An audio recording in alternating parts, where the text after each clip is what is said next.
امیرالمومنین علیه السلام تو حکمت اول نهج البلاغه میفرماد تو فتنه ها مثل بچه شتر 2 ساله باش، نه پشتی داره که سواری بده و نه شیری داره که ازش بدوشن.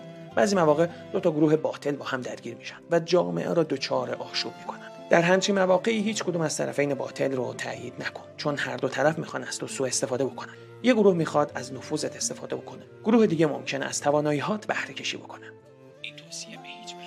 این توصیه به هیچ وجه به معنای سکوت مطلق یا فرار از مسئولیت نیست. بعضی ممکنه تصور کنن که منظور امام اینه که تو فتنه ها اگه حق و باطل رو تشخیص نمیدیم میتونیم کناره‌گیری بکنیم و به هیچ کدوم کمک نکنیم. اما این برداشت کاملا اشتباهه و با منطق امیرالمومنین تو نهج البلاغه در تضاده.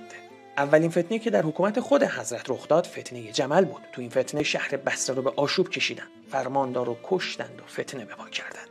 امام علی علیه السلام برای حفظ امنیت مردم و نظام اسلامی دستور مقابله با فتنه رو دادن. همه مردم آماده شدند، اما 4 نفر از بزرگان عمدن کناره‌گیری کردند و گفتند ما از کشتن مسلمانان میترسیم.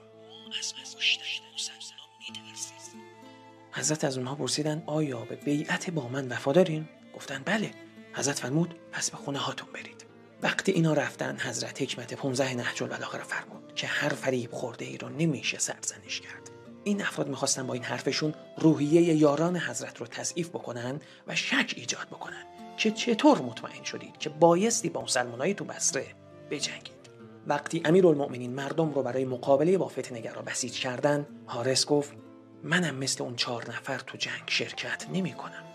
اینجا بود که حضرت حکمت 18 نهج البلاغه را فرمودن. اونها حق رو خوار کردن، گرچه باطل را هم یاری نرساندن، ولی مهم اینه حق رو خوار کردن.